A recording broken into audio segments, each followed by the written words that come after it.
Hello, brides and grooms-to-be. Chris, the wedding music guy here, welcoming you to the first of hopefully many video blogs from the wedding music guy. I've been wanting to incorporate video into this page since the very beginning, and so I'm really excited to finally get tape rolling and be filming this for you guys. So thanks so much for checking out my page and watching this video. And as I say, keep tuned for more videos to come in the upcoming weeks and months. This past weekend, I had the pleasure of taking part in what was called the Biggest Little Bridal Show in Pitt Meadows, BC, hosted by Memory Laine Events. And I was there with my colleagues from Absolute Entertainment to hang out at the booth, talk to brides and grooms about their upcoming wedding, meet and talk to the other vendors, hear some presentations. And in general, it was a super fun event to be at. And Pitt Meadows Golf Center there is one of my favorite venues actually that I DJ'd at last year for the first time. So it was a great event. Big thanks to Memory Laine Events for hosting it and inviting Absolute to do it. And in particular, I was there to give a presentation with Absolute's owner, Mark Vanderende, to a small group of brides and grooms and family members about planning your reception from a musical perspective and getting the most out of your wedding DJ.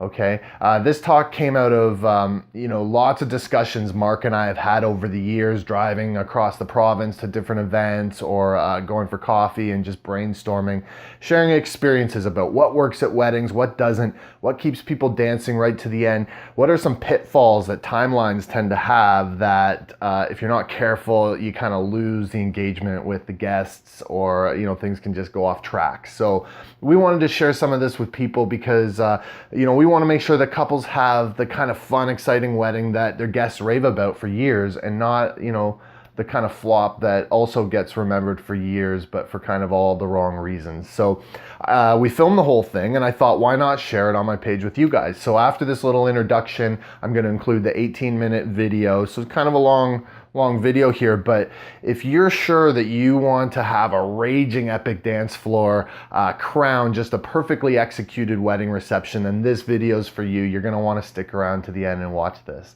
You're going to learn some really fun and simple planning tips from DJs, based on their experience, that's going to help you feel really excited and confident going into this next step for you, which is finding and selecting the perfect wedding DJ. So we're hoping after this talk, you're going to have just a few more questions on mind and ways that you want to kind of challenge your DJ to say, hey, what kind of cool ideas do you have to bring to the table that maybe my wedding planner or day of coordinator hasn't thought about yet? So that's what we're hoping you get from this. As always, I really would love to hear your comments and feedback on the video. So why don't you go ahead and jump in the discussion below here and tell me some of your fun tips. How are you going to keep your wedding reception engaging and fun right to the end and make sure that your guests all remember it for a lifetime?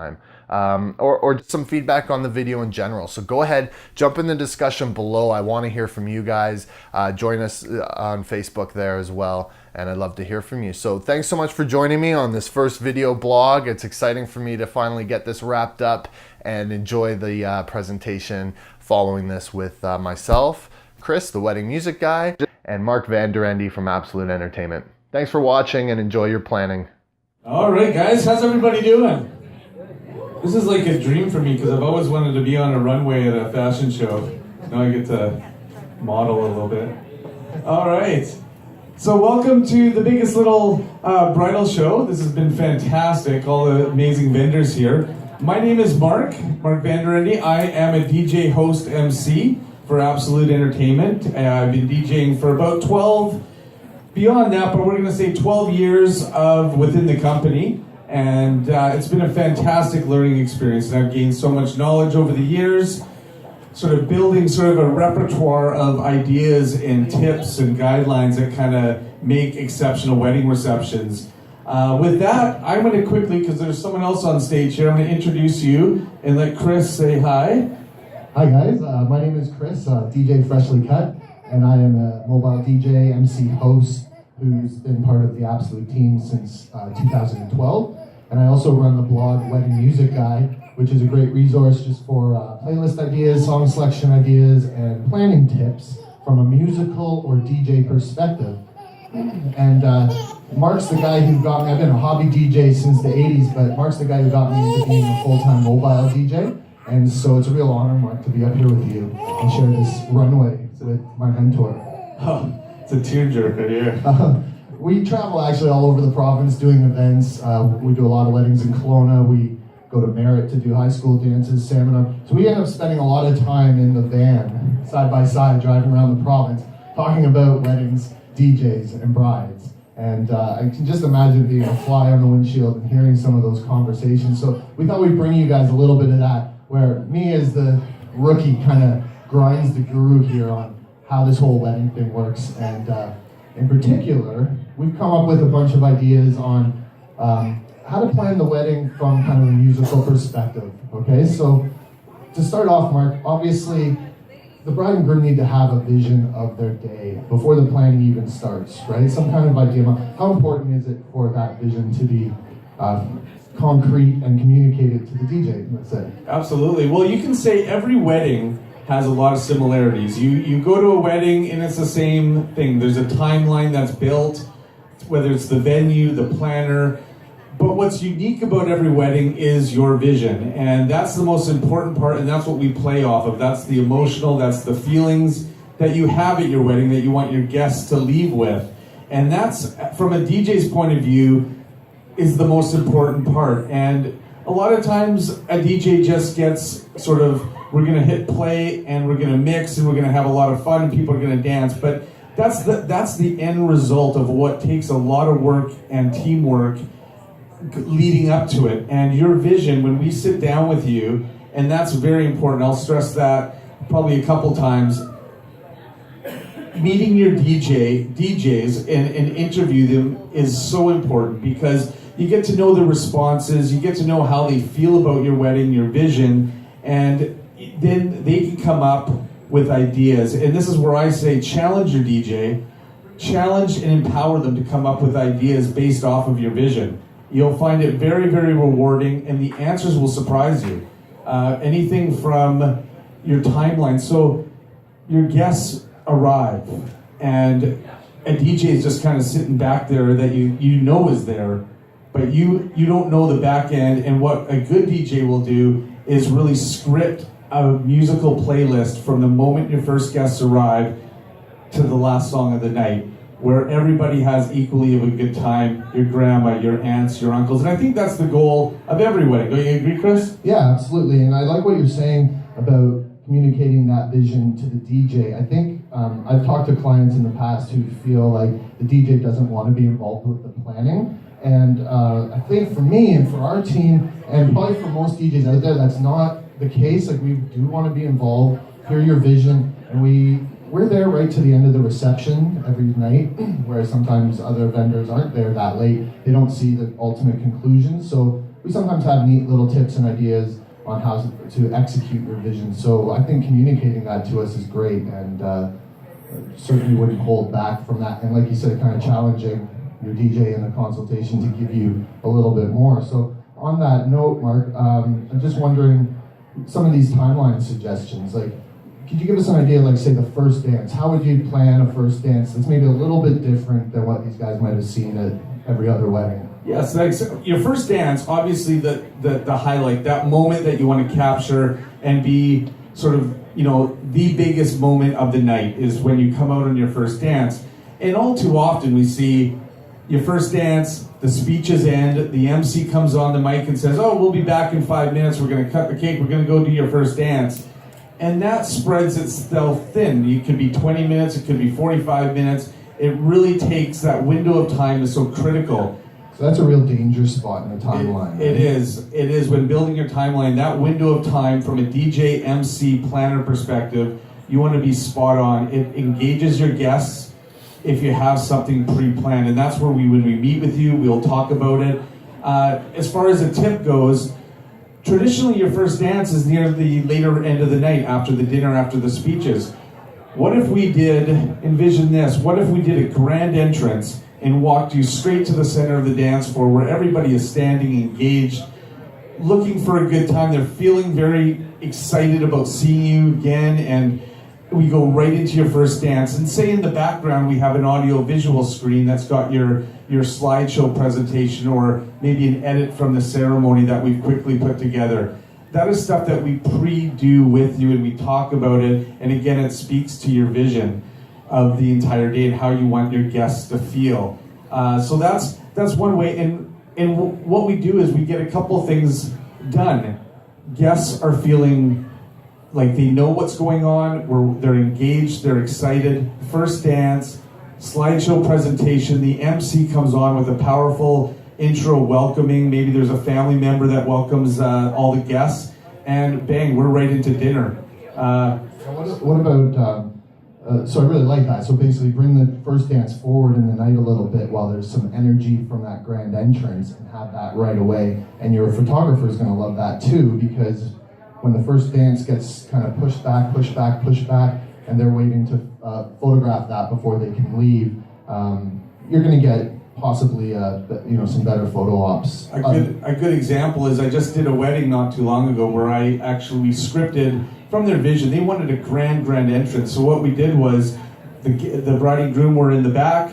We had the music all queued up. We had a little bit of special effects at the door. I actually got the guests to make an archway from the door all the way to the dance floor. Everybody came, we welcomed in the bride and groom, the bridal party. They went through the archway. We then centered the circle, the entire dance floor where we did the first dance. And as I was speaking to, we had a slideshow presentation that had an edit. So I worked with the photographer to put together a nice edit as it was playing while they were doing the first dance.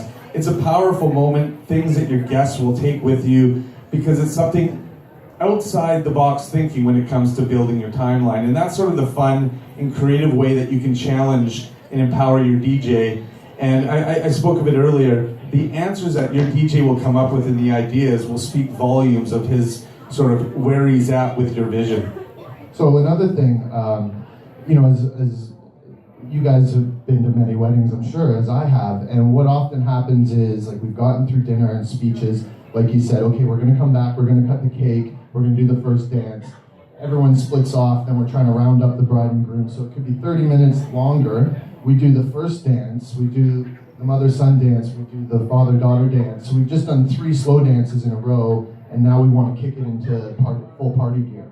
And so we've kind of had a break, we've lost some energy, and now we've done 3 slow jams and decided, let's party now. What do you say about the parent dances? Yeah, when you hit a DJ, the expectation is we just hit play and everyone dances, and that doesn't always happen. We'd love it to, and it makes it a little harder. So what we like to do is transition. From the moment your guest comes in, we're reading body language. I'm picking on your grandma, your aunt. I'm watching how they're tapping their toes. And what happens a lot of times is, like Chris says, when you do the dances, it kind of, people disperse. They go to the bar, they go to the bathroom, they go for a smoke. Who knows where they go, but they're not engaged, and that's what we want. So we've already done your first dance, as an example. Let's just say your family dances. Later on in the night, let's just say there's, 10 o'clock as an example. There's always a point in the night where some guests leave, and that's because they have babysitting issues, they have commitments. That's a perfect time to bring everybody together. And there's little icebreaker tips that I could share with you all day long, and I feel like I've written a book about them, but that's the opportunity where the DJ gets really involved, and that's a perfect time where you can actually do your family dances and bring everybody together. There's little tips like the living guest book, which I can talk to me after this presentation. I could tell you a fantastic way to break the ice with all the guests. That's the key, is transitioning into the dance. So we've come out of the grand entrance where obviously people are still excited to be there, they're hungry, they want to eat, but it's still the beginning of the reception. We go right from everybody applauding and standing up to you guys doing your first dance on the dance floor, so that momentum is carried through. We have a great dinner, and then we start dancing slowly, gradually, and then at a key point in the night, we break it down for a slow jam that we bring the family back, right? So the grandparents are all coming back to the dance floor for one last moment of having us all together, right? Now, I know this one's a pet peeve of yours. What about the cake cutting and that special little lag that can happen there? Yeah, we were just talking about that. The cake cutting, you spend a lot of money on cupcakes, cakes, all that, and they're beautiful, they taste great, but it gets stuck in the corner. Have you ever been to a wedding where you just never even knew there was a cake cutting? By a show of hands, anyone has done that? I mean, as a DJ, I get told after that they just cut the cake and no one told me, and I'm furious because we're going to cut the cake now, and it's like it's back way to the conversation. It's way back in the corner. So here's just a little tip. Put the cake in the center of the dance floor or in an area where everybody walks by from the moment the guests arrive. And then do it at a time, it's in working with your planner and your MC, but do the cake cutting at a moment where you have everyone engaged and then flow right into another aspect. So your timeline is like a musical playlist. It's just you're following and you're transitioning each point, and it's almost scripted, cake cutting being sort of just one of those small aspects of the day, but it can be so powerful.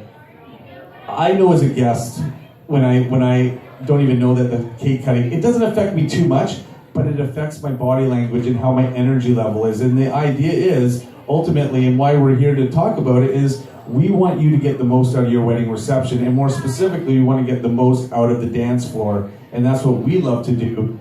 Arguably the hardest, but the most enjoyable. And so that, we've talked about that a lot as a real lost opportunity, is the cake cutting is sort of, it's a throwaway, and it doesn't have to be. I think traditionally there was a lot more importance placed on it, but it's another one of these keystones that can be really crafted to fit the overall vision and keep the night flowing. So now we had a little a thing about helping out the DJ by understanding that the bride, to a lesser degree the groom, and the bridal party are actually the stars of this whole show, right? What do you have to say about that? Well, a lot of DJs, and I don't want to generalize. There are so many amazing DJs. A lot of them, and all of them, are here in this place today because we care and we love what we do. But we need to understand one thing: we're not the star of the show. You guys are. The bride, the groom, the bridal party, the mother, the people that put all that effort. You're the star of the show. And we consider you guys like magnets, especially the bride. We'll pick on the brides here. You guys are a magnet. If you are outside all night long, that's where the party's going to be. I might as well pack my equipment up, go outside with you and play music, because that's where everybody's going. It's like the kitchen. Have you ever been to a party and everyone hangs out at the kitchen? That's what a wedding can be like if the bridal party or the bride, the groom, want to hang out separately. So this is where we talk to you, and again, it speaks about your vision. We want to dance floor. There's things, tips that we can do, and you as a bride or as a groom can really play a massive part in that at key points of the night, and that's where we kind of get to go know what you like, you dislike with music. So we use those as opportunities to kind of say, let's bring you guys back to the floor for this. The bridal party, it's nice if they understand that they have a role in that too. I mean, the bride and groom get pulled every direction to talk to everybody. That's understandable, and that's, as the star of the show, that's part of your job too. But your bridal party can come and help create some energy on the dance floor, so we can create like a special song or two we know that's going to bring all the boys together, for example, and get the guys out on the floor. Gives us some moments that the DJ can work in at an appropriate time, which just our last point here before we go, another thing here is the bouquet and garter. I mean, it's along the same kind of topic, right? So what do you say about bouquet and garter? Yeah, quickly on the bouquet and garter, because that's always something that, here, I'll tell you my pet peeve. I'm DJing, I got the dance floor going, everyone's engaged. I see people at the back that aren't dancing, but they're moving, their body language is in a positive. I know that the room is excited, and an MC or someone will come up and say, next song, we're going to do the bouquet and garter because it says 10 o'clock on the timeline. No, please. If I can give one word of advice, empower your DJ. We've challenged your DJ to come up with fantastic ideas. Empower your DJ to make key decisions like that. He knows the dance floor. He's been looking and reading body language the entire day. That point in time can be used as a trigger. So when you build your timeline, just be flexible with that point, because the room may have a different vibe at a certain time, and there may be a key point in the night where that bouquet and garter can really set off to the next level of the night. So, it's a quick thing, it's a little thing, but it makes such a big difference. So you think you do it when the dance floor is absolutely packed, but actually when it's just sort of cresting is maybe a good way to bring people back to the dance floor, right? Yeah, absolutely. What a DJ does well, there's a lot of things that a DJ does, but he's constantly reading it, and he's almost like, it's like a roller coaster ride to the top. And a DJ will pick songs and have a list of songs and using requests, which are very, very powerful, love requests, to actually manipulate, I guess manipulate may not be the best word, but really kind of creating the environment and creating that energy level. And the bouquet toss can be used to his advantage at the key, most important part of the night. So guys, we just wanted to encourage you to enjoy your planning, have a good time. It's going to be the best night of your life, and we're going to have a great party together. Challenge your DJ and ask him some of these questions and what they would suggest for the timeline. And don't just sort of download the timeline that you see, on your favorite wedding blog and go with that. Let's try to customize it a bit and be a little different because there's a lot of weddings out there. So thanks so much for listening to us. Again, my name is Chris. And my website is called weddingmusicguide.com, and it's a blog with playlists and song selection ideas, as well as kind of topics along, blog posts along these topics. So if you kind of like what you heard, come check us out. And of course, we'll be over at the Absolute booth right after this. Mark. Yeah, thank you guys. It's been great. I joke and say, like, we all have cell phones. A wedding DJ is like a cell phone. We only use about 20% of the capabilities that we can actually offer. And I can guarantee I'd love to sit down and talk with you guys, talk about your vision. Let's start there, and we can build from that and make a most memorable night. And that's really, it's in our best interest to gain all that knowledge from your MC to your wedding planner, to all the people that you put in, you build that team, to the final result, which is an epic dance floor that your guests won't stop talking about. So enjoy the process. That's the big thing. Enjoy meeting your DJs, all the vendors that are here, and the tastings that you're going to do with all the amazing food that you get to try out. Enjoy the process, and just congratulations on what's going to be an amazing day. Let's get a big round of applause for Memory Laine Events for putting this on for us today. Thank you, guys. Cheers. I don't know how they do that.